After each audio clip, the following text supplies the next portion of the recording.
Siema stary. Cześć Grzegorz. Cześć Will.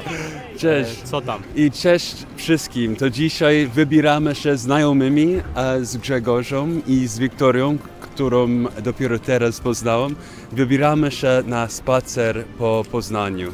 Grzegorz, to już występowałeś raz na kanale. Cieszę się, że jesteś powrotem. Czy możesz wszystkich przypomnieć, skąd jesteś? Tak. Mam na imię Grzegorz. Jestem z Chin i teraz uczę się polskiego tutaj na UAM-ie. I teraz jesteśmy na jarmarkach na centrum Poznania. I bardzo podobają mi się jarmarki, ponieważ to zrobiło mi pierwsze wrażenie po tym, jak przybyłem do Poznania. Bardzo podoba mi się tutaj atmosfera. Więc przyjechałeś do Poznania zimą, tak? Tak, zimą. Okej, no fajnie. A Wiktoria, skąd jesteś? Jesteś Polką chyba. No, nie. Jestem z Ukrainy. Okej, i ile lat teraz w Polsce? Czy w Poznaniu? Ile lat? Rok i pół. Też studiujesz na UAM-ie? Nie, ja studiuję w Ukrainie, ale tylko online. Okej, online. Przepraszam, ja skończyła już. O, skończyłeś już Tak, studia. O, gratulacje w takim razie. Tak, dziękuję. Skończyłeś. O, super. Więc tak, wybieramy się na spacer i jest zimno dzisiaj, więc pewnie pójdziemy do jakiejś kawiarni. I jeszcze jeden rzecz trzeba przypomnieć, że rzeczy na jarmarkach są bardzo drogie.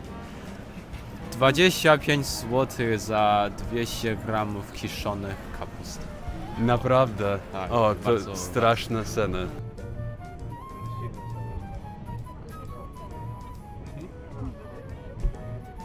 Umiecie jeździć na łyżwach? Myślę, że tak. Wczoraj właśnie jechałem na łyżwach, na lodowisku. O, super. I tam starałem się uczyć, jak się obracać na lodzie. Okej. A Wiktoria, ty Ja też umiem trochę, ale podoba się. Okej, no podoba ci się, fajnie. Od mojego dzieciństwa interesuję się językiem obcym. Bo w Chinach mamy też maturę, więc po maturze zastanawiam się, że chyba język polski by otworzył nowe drzwi do nowego świata. I też kiedy byłem dzieckiem, często skorzystam z Google Earth i tam przeglądam, jak wygląda inne miejsce na tym świecie i często myślałem, jak ludzie tam żyją. Więc to nigdy nie żałowałem, że wybrałem język polski i myślałem, że to bardzo dobry wybór. Uczę się polskiego już 8 lat. Moje wspomnienie o starym rynku zawsze jest nietrzeźwe, bo jest tutaj dużo barów i miejsc, gdzie możemy się cieszyć życiem nocnym. Więc moje wspomnienie tutaj zawsze się dzieje w nocy i po alkoholu. Cieszę się, że w ogóle wspomniałeś o tym, bo teraz mam taki problem, mamy z moją żoną, Abi, taki problem, że tutaj na rynku praktycznie mieszkamy i to znaczy, że musimy dużo pić, tak alkohol niestety, bo często bywamy tutaj nocą też, gdzie te puby po prostu przyciągają do siebie. Tak, więc no teraz, kurczę, mamy godzinę 12 czy 12:30, teraz już mam ochotę na piwo z tobą. Tak, oczywiście.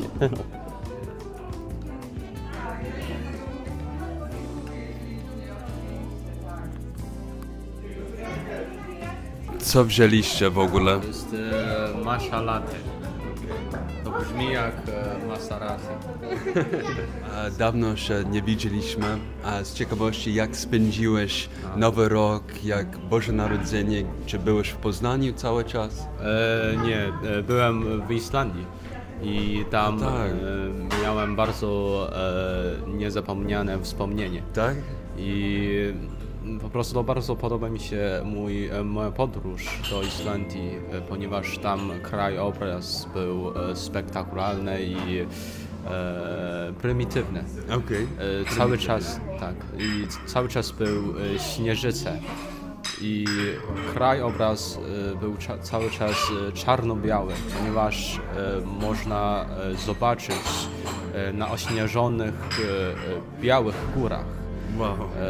Było dużo czarnych i osłoniętych klifów. I te klify dają mi wrażenie, że oni wyglądają tak jak rzeźby postaci. Nie wiem, nie wiesz, czy w Stanach Zjednoczonych jest taka rzeźba Raising Flag on Iwo Jima. I właśnie te klify przypominają mi o tę rzeźbę. I oni wyglądają tak, jak oni mają swoje ruchy i gesty. Bardzo ciekawe.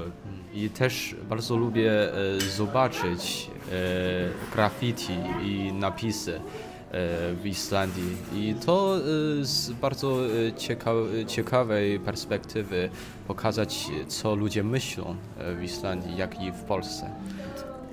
Graffiti było napisane po angielsku, czy po islandzku, czy może po polsku?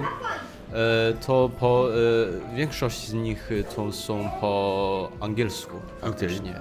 I można powiedzieć, że Islandczycy są bardzo spokojni, bo tam napisy, według tego co pamiętam, że to było chyba na przykład say no to terrorism. Okej. I coś tak jak say no to war. Pozytywne. Pozytywne. Tak? Ciekawe. I jak byś porównał do polskiego graffiti? To polska graffiti, jak i graffiti albo napisy w dużo krajach byłoby więc bardziej namiętne. Okej. Przekonałeś mnie, że warto pojechać do Islandii. I ostatnie pytanie odnośnie Islandii. Czy udało Ci się tam trochę pogadać po polsku? Bo wiem, że tam mieszka dużo Polaków. Tak. I to zrobiło mi bardzo głębokie wrażenie, że tam napotkałem dużo Polaków. I za każdym razem ich napotkałem, to mówię po polsku i oni po prostu byli zaszokowani. O, super. Świetnie. Tak. Więc muszę tam pojechać z żoną, żeby zobaczyć i może poćwiczyć swój polski w Islandii. To trzeba tam podróżować i zobaczyć. Już jesteś studentem filologii polskiej jako obcej na Uniwersytecie Adama Mickiewicza, ale czy też pracujesz? Tak, też. Czym się zajmujesz? To też pracuję w Chinach i uczę polskiego na chińskim uniwersytecie.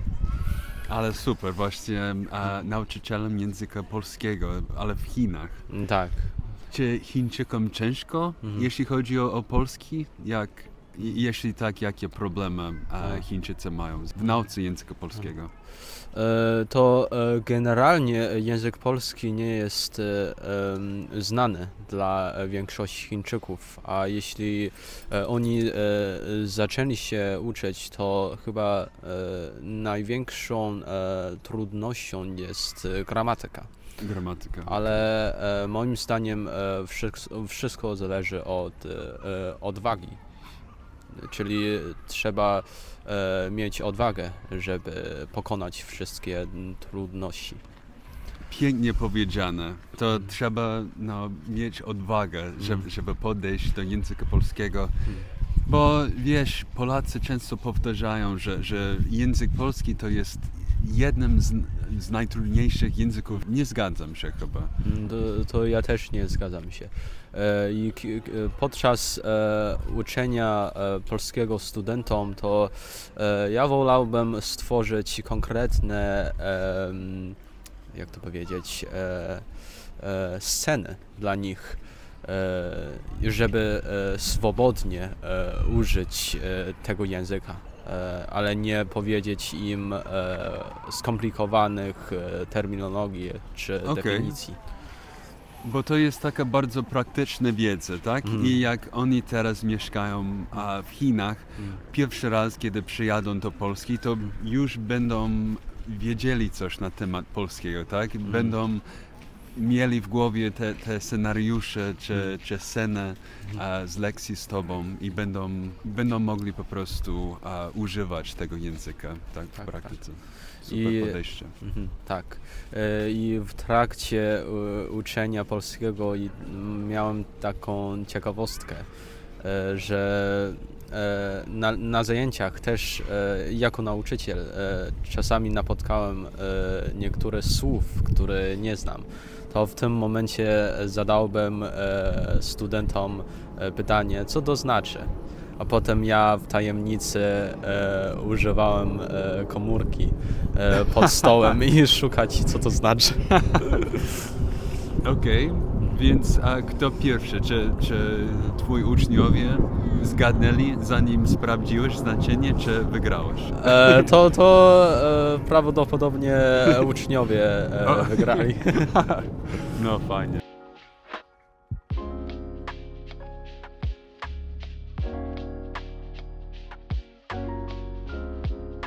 Jakie było twoje pierwsze wrażenie o Polsce, kiedy przyjechałeś? Czy coś może cię zaskoczyło? Przybyłem do Polski pierwszy raz chyba 7 lat temu. To byłem w Lublinie na studiach licencjackich. I moim zdaniem to Polska chyba bardzo wygodne i zwyczajne miejsce do życia. I wszystko tutaj są tanie, więc bardzo lubię tutaj mieszkać i studiować. Jak to powiedzieć? Bo teraz mam już 25 lat i kiedy teraz patrzę wstecz do życia w Lublinie, mam wrażenie, że życie i wspomnienie tam wygląda jak te małe domki w szklanej kuli. Czyli to jest takie wspomnienie zamrożone w tym mieście. Bo teraz jestem na bardzo krytycznym momencie w moim życiu, więc chyba, bo teraz życie w Polsce wydaje mi się jak dream, sen, jak sen. I chyba po przebudzeniu z tego sna miałbym inne życie. Chyba miałbym swoją rodzinę i coś takiego. Ale to będzie życie innego człowieka. Więc... Jak pięknie powiedziane, Grzegorz. Tak cudownie się wyrażasz i no... Dzięki. Ale pięknie.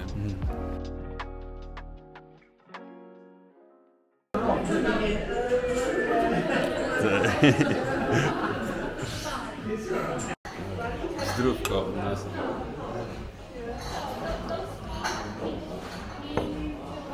Bardzo dobre, bardzo dobre. Kiedy zacząłeś uczyć się języka polskiego, czy były jakieś słowa, które cię rozśmieszyły może, czy zaskoczyły? Aha. To potem jak przybyłem do Polski, często rozmawiam z przyjaciółmi, którzy uczą się chińskiego. Więc w Chinach jest, w starożytnych czasach jest takiego podróżnika, który nazywa się Xu Xiake. I to dla Polaków brzmi bardzo interesująco. To jest chyba najbardziej interesujące sytuacje, które Siusiaka. Chyba wiem, o co chodzi. Tak. Czy może miałeś jakieś śmieszne sytuacje z Polakami, kiedy dopiero zacząłeś uczyć się języka, czy... Nie kojarzę śmiesznych sytuacji, ale znam niektóre przysłowie po polsku. Na przykład baba z wozu koniu lżej. Jeszcze raz? Baba z wozu koniu lżej. Co to znaczy? Nie znam tego. Niedokładnie znam, co to znaczy, ale to chyba znaczy, że na przykład coś, jakąś sprawę jest załatwione i wszystko będzie ok.